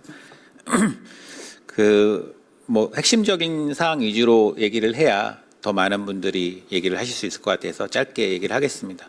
작년에 1,894만 명의 외국인 관광객이 들어왔습니다. 역대 최다입니다. 근데 여태까지 이제 그런 황금 이런 좋은 측면도 있지만 구조적인 문제가 여전히 남아 있습니다. 서울 비롯한 이 수도권 집중이 한 82% 정도 됩니다. 결국 이런 것들에 의해 가지고 이제 오버투어리즘도 계속 이제 발현되는 부분들이 있을 거라고 생각합니다. 저희 이제 3월 25일 날 국가관광전략회의를 개최했습니다. 14개 부처 플러스 알파 해가지고 다 모인 가운데 했는데 26년 목표치를 민간이 예측한 2,130만에서 170만을 더한 2,300만을 목표로 했습니다. 일단 아까 의원님께서 말씀 주셨지만 양적인 부분들에 너무 치중되는 것 아니냐라는 비판도 있을 수 있지만 사실은 핵심은 이 외래 관광객을 지역으로 분산시키겠다는 게 핵심입니다. 저희 지역 공항, 항만, 그 다음에 마케팅도 코리아가 아니라 각 지역으로, 그 다음에 숨어 있는 명소도, 그 다음에 노후된 시설들도 좀 재생하고 이런 프로젝트를 통해서 지역으로 관광객을 유인하고 유도하고 관광의 효과가 지역으로 순환될 수 있도록 한다는 게 저희의 목표입니다. 그럼에도 불구하고 서울에 집중되는 부분, 인기 있는 지역들은 여전하겠죠. 그게 이제 북촌마을을 비롯해서 한탄강 야영 지역도 지금 특별관리구역으로 지정돼 있고요. 부산시 감천 문화마을도 지금 특별관리 지정 지금 요청 중에 있는 상황입니다. 아무튼 거시적으로 장기적으로는 이렇게 관광 분산 정책을 통해 가지고 성장과 그 다음에 관리 부분들을 동시에 깨야 한다는 것들을 먼저 말씀드리고요. 단기적으로는 그 다음에 지금 의원님께서 발의해 주셨던 오버투어리즘 대응을 위한 사업자 등록 이제 규제 부분들, 또 이제 오세희 의원님 같은 경우는 거주민들과 사업자들의 이런 형평성 차원에서 약간 손실보상 부분에 대한 또 법안을 또 발의해 주셨어요. 이게 이제 바로 할 수 있는 것인지 또 더 좋은 실행력을 담보할 수 있는 부분들은 없는 것인지, 그 다음에 다른 부분들에 또 부작용은 발생할 수 있는 것들은 아닌지 한번 조금 더 신중한 검토를 통해 가지고 의원님실과 또 어깨 의견 들어가면서 한번 법안을 조정해 보도록 하겠습니다. 두 번째는 이제 한옥 체험업 얘기해 주셨고 외국인 도시 민박업도 얘기해 주셨습니다. 아시겠지만 관광진흥법상 저희 문화체육관광부에서 관리하고 있는데요. 이 부분들은 조금 더 세심하게 살펴보겠습니다. 그래서 현장 부분들도 서울시 종로구랑 같이 돌아다니면서 조금 더 현실적인 바람직한 규제 방향이 있다면 한번 다시 찾아보고 근데 일괄적으로 기준을 정할지 아니면 특별관리 지역에 해당하는 부분에 대한 핀셋으로 규제를 풀지는 한번 조금 더 검토를 해보겠습니다. 다행인 것인지 아닌지는 모르겠습니다만은 이제 숙박업 업무가 특히 이제 일반 숙박업, 모텔, 여인숙 같은 일반 숙박업 포함해 생활 숙박업까지 이제 종전에는 보건복지부에서 공중위생관리법상으로 관리를 했었는데 이제 문체부로 지금 일원화를 하려고 지금 추진 중에 있습니다. 그거와 연관돼 가지고 오버투어리즘에 대응할 수 있는 숙박업 부분들에 대한 아까 해외 사례처럼 그런 규제 부분들도 같이 한번 검토할 수 있도록 하겠습니다. 이상입니다.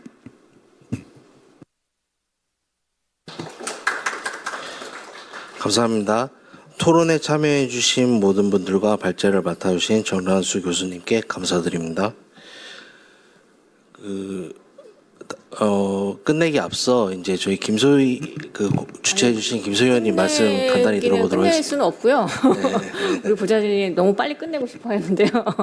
오늘 주민분들이 오셔가지고 그래도 꼭 한두 마디, 그러니까 1, 2분 정도씩 제가 뭐 말씀을 하시고 싶은 주민분들 계시냐라고 여쭤봤더니 한 4-5분 정도 계신다고 하셔가지고 저희가 아직 시간은 좀 있습니다. 네, 그래서 여기 그 전에도 좀 의견을 좀 들으셨겠지만 오늘 또 발제하고 또 각각의 입장들을 말씀하셨으니까 그 내용을 듣고 또 주민분들께서 또 의견이 있으실 거라 생각이 됩니다. 그래서 그 말씀을 하시기 원하시는 주민분들께서는 한 1, 2분 정도 이렇게 말씀을 해주시면 좋겠습니다. 어느 분부터 해주시면 될까요?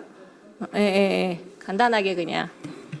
네, 안녕하세요. 저는 지금 가회동에서 거주 중인 주민이고요. 오늘 이렇게 자리 마련해 주셔서 정말 감사합니다. 여러 가지 좋은 말씀 많이 해주셨는데 저 같은 경우에는 남편과 외국에서 오래 생활하다가 아이를 어디서 키울까를 고민하다가 정한 곳이 사실은 북촌이었어요. 그리고 한옥을 직접 지었거든요. 그래서 재작년에는 서울시에서 이제 상도 받고 그렇게 멋지게 지어서 이제 아이랑 같이 살고 있는데요. 부탁드리고 싶은 거는 이제 어린 아이를 키우고 있는 입장에서 모든 정책이나 이런 기준이 되는 부분에서 생각해 주실 때 과연 어린 아이를 키우기 적합한 환경이 되는가를 한 번씩 생각해 봐 주시면 여러 가지 이권이나 이런 게 있겠지만 사실 이제 저희 주민이 살고 있는 주민이 있지 않으면 이게 지속적으로 유지되기 어려운 부분이 있다고 생각을 합니다. 근데 더 중요한 거는 주민이 나이 드신 분들만 있는 게 아니라 새로 젊은 분들 또 아이들이 있지 않는 환경에서는 제대로 된 마을이라고 얘기할 수가 없을 것 같아요. 그래서 그동안 이제 밀집 지역이다 보니까 뭐 소음 문제라든지 화재 문제라든지 이런 게 굉장히 걱정이 많은데 사실 요즘에 많이 걱정이 되는 거는 일시적으로 머무르는 외부인이 너무 많이 증가를 하다 보니 그분들은 사실 어떤 이 집이 뭐 마을이 어떻게 유지되는 거에 대한 관심이 없어요. 내가 그 머무는 시간 동안 즐거운 시간을 보내고 돈을 쓰고 가면은 되기 때문에 하다못해 눈이 오면 치우는 사람 하나 없고요. 그다음에 한옥 앞에서 담배 피는 외국인도 사실은 봤어요. 근데 그런 부분들이 굉장히 불안하기도 하고 또 이런 통행 제한 시간 전에는 아이 유치원 데리고 내려가는데 그 아침부터 깃발 들고 올라오세요. 그러면은 아이랑 그걸 해치고 지나가는 게 굉장히 좀 무섭거든요. 그래서 그런 부분들 또 차량도 마찬가지입니다. 불법 주차나 뭐 전세버스 돌아다니는데 사실 거기가 바로 초등학교 앞이기도 해요. 그래서 아이들이 걸어서 통학하는 길인데 거기서 우르르 내리고 버스 그냥 지나가고 이런 부분들이 사실 불안한 부분들이 많았던지라 이렇게 있는 자리에서 이렇게 한 번쯤은 이웃이 있고 사람 사는 마을 만들고 아이들이 안전하게 거주할 수 있는 환경이 되었으면 좋겠다라고 부탁드리고 싶었습니다. 그래서 오늘 정말 감사합니다. 네.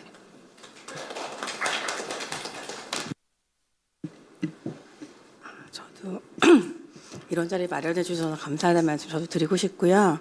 저도 이제 같이 이웃 주민으로 아이를 키우고 있고 지금 저도 북촌에 산 지 한 9년 정도 되는 주민이에요. 저도 한옥에 살고 싶어서 열심히 이제 저축하고 그렇게 해서 북촌 한옥마을에서 이제 터를 잡고 살고 있는데 그동안 사는 동안 제 이웃 주민들이 다 게스트하우스로 바뀌었어요.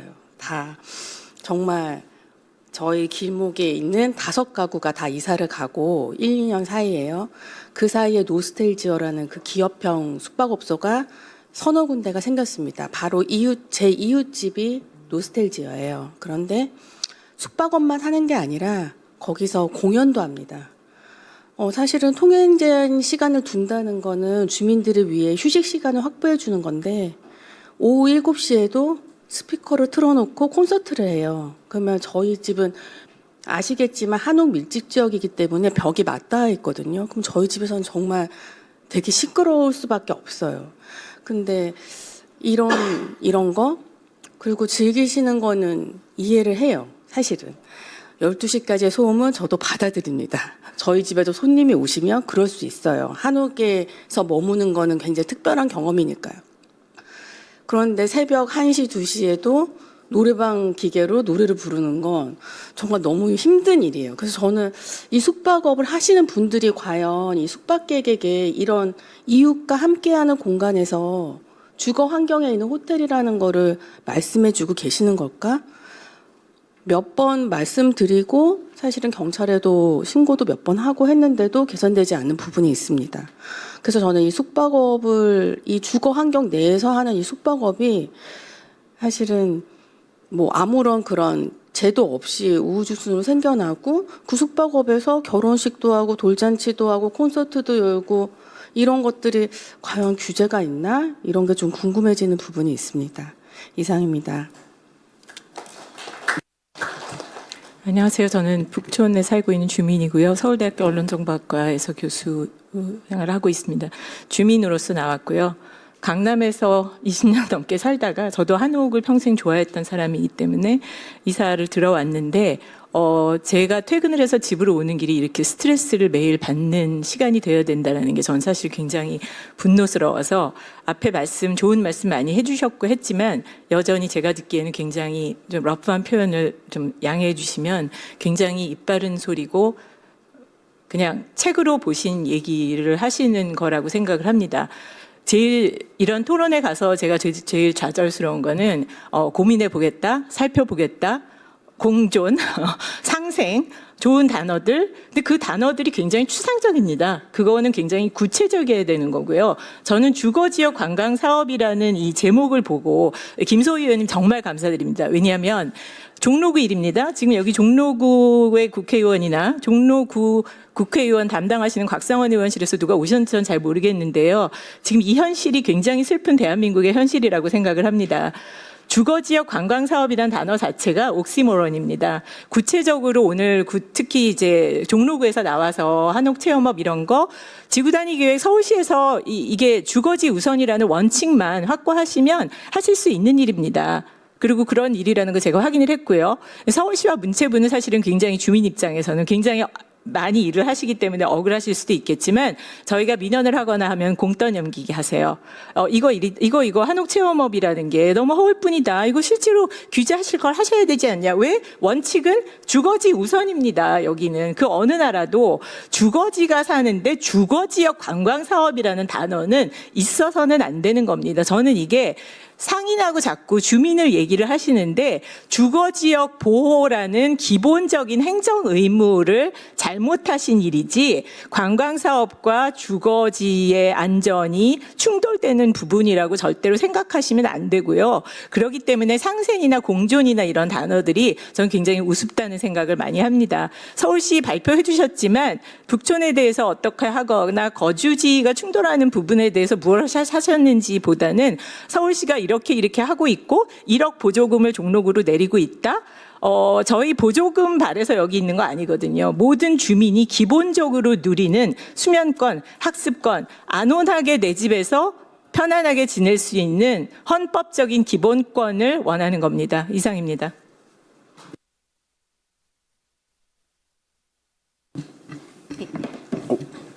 네, 안녕하세요. 저 앞에 선생님들 너무 좋은 말씀 해주셔서 조금 저희가 사실은 이미 2021년부터 주민 차원에서 저희 아름아름 이제 그냥 시간 날 때마다 짬내서 그 서울시 그리고 또 문화체육관광부 또 여기 의원님도 이미 진작에 뵀었고 계속해서 한결된 목소리로 의견을 냈었어요. 저희가 지금 여기 계시는 분들 많이 오해하고 계신 부분이 주민들이 뭐 불편해서 불만을 한다 이렇게 오해를 하시는데 사실 저희의 더 깊은 고민은 그럼 관광을 하기 위해서는 이 지역이 보존이 되어야 되는데 자꾸 보존을 먼저 해야지 이 모든 관광이라는 것도 존재하는 것인데 관광 얘기, 보존 얘기 다 따로따로 서로 지금 이해충돌의 문제다 하면서 계속 서로 공 넘기기만 하고 있는 게 저희는 이제 문제라고 생각을 하고요. 저희가 작년부터 이미 오래전부터 계속 민원을 지속적으로 했었던 내용을 지금 꺼내서 보니까 사실 거시적인 얘기는 뭐 다 좋은데요. 여기 지금 담당자 선생님들 계시니까 저희가 요청했던 거 지금 꼭 집어서 말씀을 한번 드려보겠습니다. 일단 한옥 체험업 안에 아까 그 강동진 그 정책관님께서 얘기해 주셨는데 그 규정이 명확히 있습니다. 그 관리인이 상주해야 하고 그렇죠? 그리고 이제 관리인 상주 규정 안에 이제 그 어떤 규모나 주변에 뭐 피해를 주면 안 된다는 규정이 명확히 있는데 북촌에서 운영되는 한옥 체험업은 관리인이 부재한 채로 운영이 되고 있고 이거에 대한 내용을 모두가 인지하고 있는데 아무도 규제하지 않습니다. 심지어 서울시는 이러한 한옥 체험업을 제도적으로 지원을 하면서 한옥 지원금을 그러한 한옥 체험업에 오히려 더 증액해서 지원하고 있는 그런 조금 웃지 못할 상황이 계속해서 발생하고 있는데요. 그게 저희가 계속적으로 문제라고 지적을 하고 시정을 해달라고 요청을 하고 있는데 그게 왜 개선이 안 되는지 저는 사실 궁금하고 오늘 이 자리에 관광정책과장님이 오실 게 아니라 한옥정책과에서 오셔서 한옥정책이 왜 이렇게 잘못되어 있고 그 한옥정책으로 인해서 우리가 얼마나 지금 우리 모두가 지켜야 될 소중한 생활유산이 어떻게 사라지고 있는지 좀 들으셔야 될 것 같은데 그 관광정책과장님만 오셔서 아마 내용을 잘 모르시는 것 같아요. 그래서 일단 정리하자면 공공 한옥 그리고 또 한옥 지원금이 왜 특정 기업의 어떤 이익을 위해서 잘못 사용되고 있다. 그래서 저희는 그 문제를 즉각 개선해 달라. 그런 그 민원을 드렸었고요. 그래서 아마 지금 여기 하동준 그 과장님 계시지만 그 저희 여기 의원실에 분명히 그 공공 지원금이 어떻게 사용되고 있고 왜 이 특정 기업에 증액해서 지원이 되고 있는지에 대한 부분을 답변을 명확히 해주셨으면 좋겠습니다. 예, 그러니까 지금 말고 이제 추후에라도 그 답변을 꼭 받아서 저희 주민들한테 이야기를 전해주시면 좋겠고요. 그리고 문화체육관광부에서는 지금 관리인 상주 규정이 사실은 제가 문화체육관광부 담당자랑도 통화를 했어요. 그러니까 관리인 상주라는 것은 사람이 있어야 되는 거 아니냐 했더니 담당자가 돌아오는 답변이 상주는 전화만 되면 된다고. 전 세계에서 운영할 수 있다는 그러니까 제가 상주라는 그 한자어 뜻이 여기 항상 머문다는 의미이잖아요. 그래서 누군가 관리인이 존재하는 속에서 한옥 체험업이 운영이 되어야 되는데 전화번호 있고 연락이 되면 된다고 이렇게 답을 주시더라고요. 그 문화체육부 관광부 담당자께서.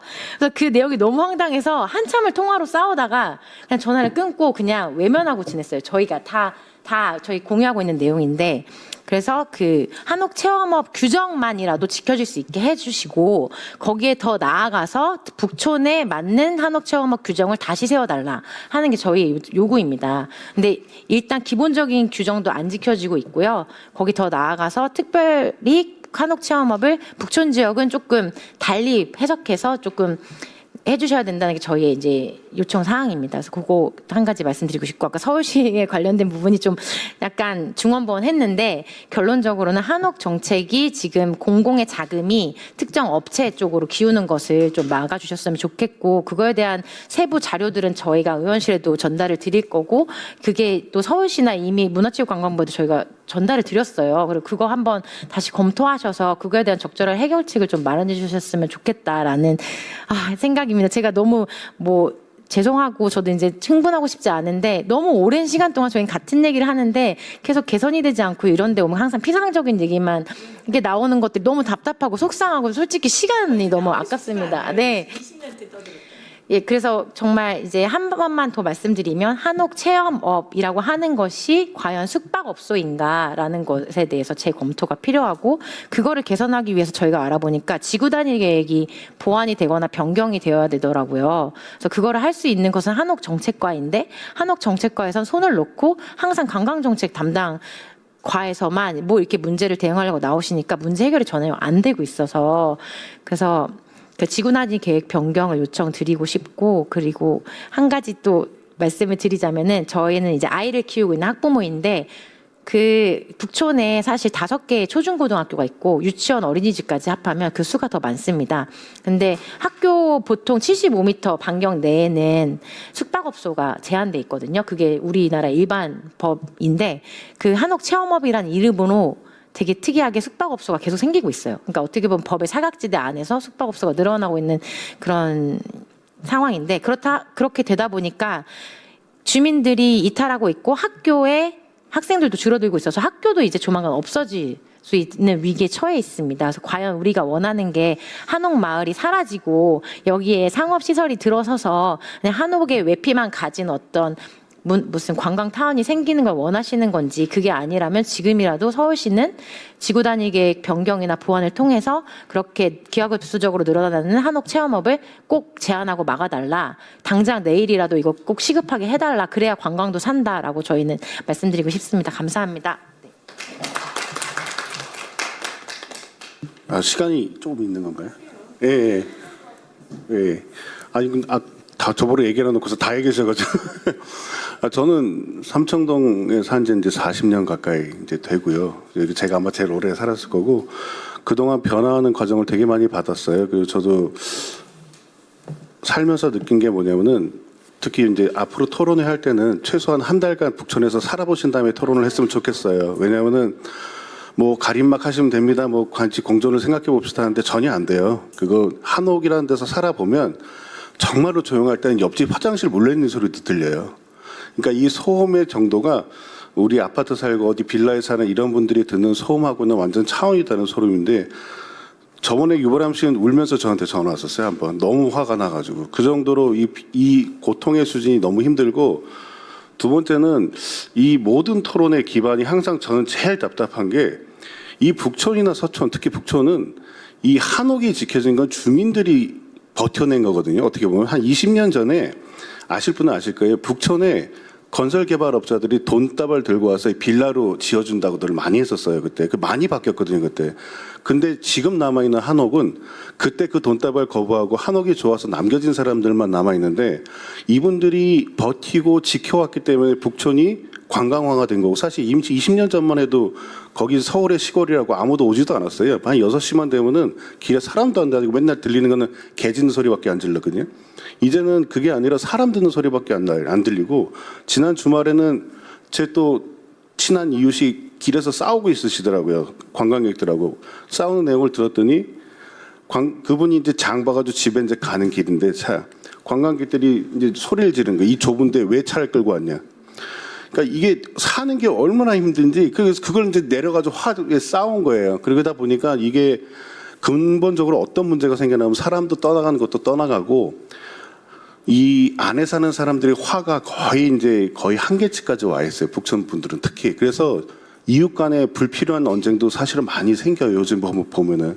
안 그러셔도 되는데 그냥 그 화가 그냥 주민들한테 나가게 되고, 그런 것들이 결국 이웃 간의 반목의 현상으로도 나타나고, 그러면은 누가 살고 싶겠어요? 저는 안 살고 싶어요. 솔직히 말하면. 그런데도 그래서 저희 부모님이 좋아하시는 한옥이라서 잘 버티고 있지만, 그리고 또 하나, 저희 뒷문에 서울시에서 여기는 뭐디 촬영지입니다라는 걸 붙여놔가지고 와서 벨 눌러요. 이거 촬영지인데 구경할 수 있냐고. 아, 미치겠어요, 이거 진짜. 그래서 앞으로 토론회가 된다면 저는 이 토론회에 주민들이 반드시 토론회 패널로 참석하는 게 맞다고 생각이 들고요. 꼭 한 번은 한옥에서 한 달 이상 살아본 다음에 참석을 하셔야 저희가 얘기하는 고통을 대충 이해하실 수 있을 거라는 생각이 듭니다. 왜냐하면 좋죠. 교수님들이 열심히 공부하시고 데이터 자료도 좋은데, 그거 이상으로 훨씬 더 심각하다라고 감히 말씀드리고, 이게 아까도 이제 좋은 얘기 많이 하셨지만 이제는 이 포기 수준에 가고 있어요. 솔직히 말씀하면 여기 계신 분은 다들.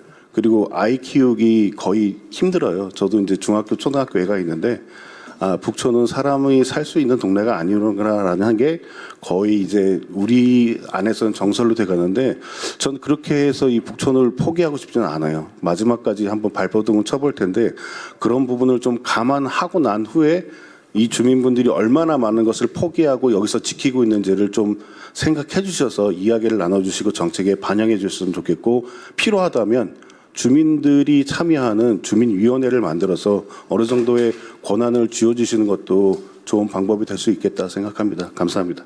죄송하지만 1분만 얘기하겠습니다.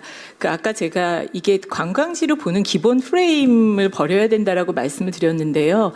제한 시간 대형 버스 그거 되게 해주셔서 굉장히 감사하고 있어요. 그거 좋아요. 좋은데 거주지로서 여기를 어떻게 회복시킬 것인가에 저는 정책적으로 좀 집중을 해주셨으면 좋겠고, 지금 말씀해주신 막 덕지덕지 10년 전, 20년 전에 서울시에서 뭐 걷기 좋은 길 이런 거 붙여놓은 거, 그게 결국은 밀집시키는 거예요. 경로를 그려서 그 버킷리스트 하듯이 하게 하는 거 굉장히 후진국에서 하는 관광자. 아직도 문화관광부에서는 그런 거 하고 있고 서울시에서 하고 있어서 제가 개탄스러운데요. 지난달에 공공한옥 중에 몇 개를 임대주택으로 젊은 사람들한테 개방을 했을 때 100대 1 뭐 엄청나게 한옥에 살아보고 싶은 주민들이 지원을 많이 해서 굉장히 인기몰이를 했다는 기사를 본 적이 있습니다. 서울시 집값 모두가 잡아야 된다라고 하고 북촌 굉장히 좋은 거주지입니다.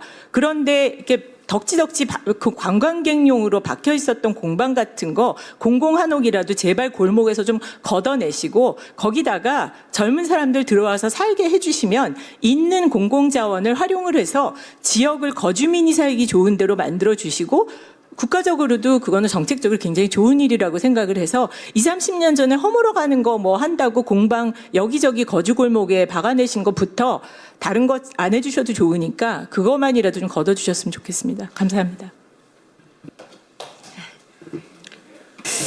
네.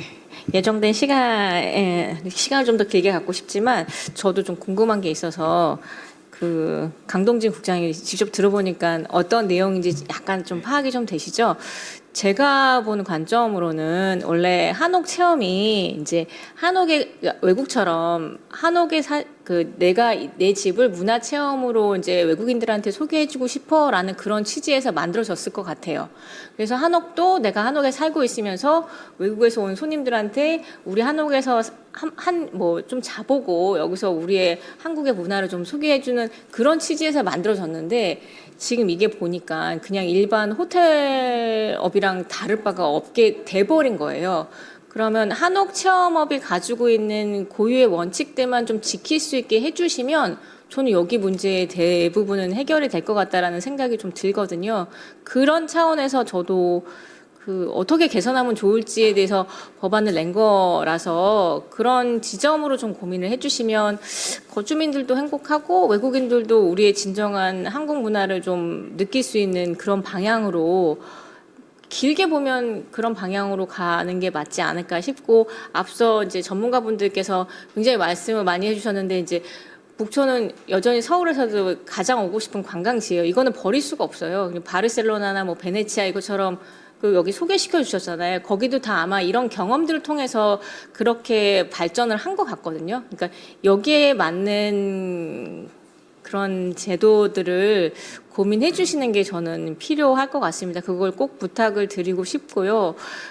서울시는 아까 말씀 주셨던 제가 관광정책과가 아니라 아까 김병민 부사장님들도 말씀 주시더라고요. 이게 한옥 정책관가요? 거기서 나오셔야 된다라고 말씀을 주시는데 저도 이 부분이 좀 궁금하긴 합니다. 노스텔지어라고 하는 기업형 호텔에 왜 지원을 하는지 저도 그게 좀 이해가 잘 안 되거든요. 그 부분은 진짜 좀 해결을 좀 해주셔야 되는 부분인 것 같아서 그건 또 서울시에 좀 별도로 좀 답변을 요청드리면서 방법을 좀 찾아주셨으면 좋겠어요. 이제 한옥을 지키려고 하는 주거민들, 이제 거주민들한테 인센티브가 가야지 거기 잠깐 들어와서 장사하시려고 하는 대형 한옥 업체들한테 다시 인센티브가 돌아가는 구조는 저는 그거는 뭔가가 문제가 좀 있다고 생각합니다. 서울시가 아직 공공 한옥이 다른 기업형 업체의 로비로 쓰이고 있습니다.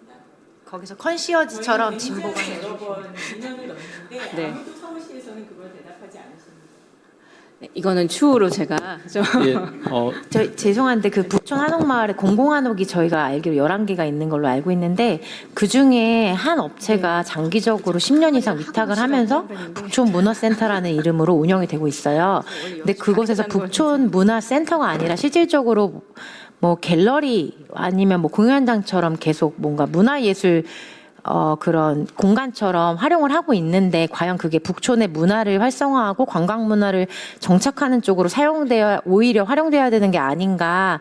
그래서 북촌이 지금 안 그래도 각종 컨텐츠가 범람해서 이제 너무 피곤할 지경인데 오히려 공공에서 하는 그런 문화센터가 공공의 어떤 컨텐츠를 뭐 이렇게 조금 더 규제하는 게 아니라 오히려 자기들이 나서서 이런 뭐 행사를 계속 주최하고 유치하면서 동네를 더 어지럽게 만들고 있거든요. 그래서 과연 시에서 운영하는 문화센터는 어떠해야 하는가. 그래서 그것이 주민을 위하고 이 지역의 본연의 정체성을 지키는 쪽으로 나아가야 되지 않을까 하는 저희는 그런 의견을 또 드리고 싶고, 하나는 또 다른 공공한옥은 이렇게 어떤 사기업의 뭐 그 이익을 위해서 활용이 되고 있고, 또 더 나아가서 이제 이거는 카더라 통신이지만 거기서 또 관광 상품을 뭐 하려는 그런 이런 상업 공간으로 만든다는 얘기가 자꾸 들려서 저희 주민들이 안 그래도 더 불안해하고 있거든요. 그래서 아마 얼마 전에 김은미 교수님도 이제 의견을 주신 것처럼 그런 집들을 주거민들이 살 수 있는 어떤 공공주택이나 그런 쪽으로 다시 이제 개선을 하셔서 주민들이 더 유입이 되고, 그 주민들을 중심으로 지역 문화가 계속, 로컬리티가 계속 살아나야 아마 북촌이 계속 지속될 수 있지 않을까, 저희는 그렇게 생각하고 있습니다. 저희가 불편하고 제가 뭐 힘들어서 뭐 사회적 뭐 총익을 고려하지 않는 게 아니라 북촌이 지켜져야지 관광도 있는 거기 때문에 그 본질을 조금 다 같이 좀 이해해 주시면 좋을 것 같습니다. 네. 추가로 말씀 주실 부분이 있으실까요? 지금 주로 말씀하셨던 건에 대해서 복귀해서 그 소관 부서랑 심도 있게 논의를 해보겠습니다. 그 대답 10번쯤 들었어요.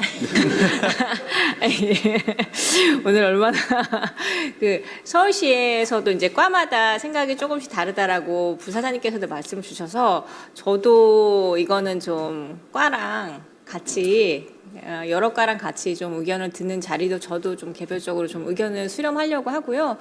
그 문체부의 국장님께는 그 한옥체험원만 좀 살펴봐 주시면, 이게 궁극적으로 거주자를 보호하는 쪽이니까 이번에는 좀 저는 들어보니까 방안을 찾을 수는 있을 것 같아요. 네, 그거는 국장님께서 좀 고민해 주시면 충분히 가능한 지점이라서 그 부분부터 먼저 해결을 하고, 서울시 거는 공공한옥은 저도 얘기를 좀 더 들어봐야 될 것 같습니다. 그 다른 과 분들이랑 해서 얘기를 듣고 단계적으로 서울시도 뭐 제일 중요한 관광지가 계속 훼손되는 거에 대해서는 원치 않는 방향일 것 같거든요. 네, 그런 차원으로 여기 계신 전문가분들 의견 수렴하시고, 특히 주민들 의견을 제일 많이 수렴해 주시면 감사드리겠습니다. 네. 그런 차원으로 끝까지 열띤 토론으로 함께 해주셔서 감사드리고요. 제가 뭐 어쨌든 간담회를 여러 차례 하고, 또 저도 서울시에 여쭤보고 법안도 내고 이렇게 단계적으로 뭔가를 좀 바꿔보려고 하는데, 주민분들은 오랜 시간 하셨겠지만 저는 시작한 지 이제 1년 조금 됐거든요. 조금만 좀 지켜봐 주시고요. 단계적으로 조금 바뀌는 부분들이 있을 수 있게끔, 저도 그 동네 계속 살고 있으니까 저도 애정을 갖고 있습니다. 그래서 그런 차원으로 좀 지켜봐 주시면 좋겠고, 모두가 좀 잘 되는 방향으로 이제 니고시에이션을 해서 협상을 좀 잘 해보도록 하겠습니다. 네, 이른 아침부터 끝까지 함께 해주셔서 대단히 감사합니다. 감사합니다. 네, 감사합니다.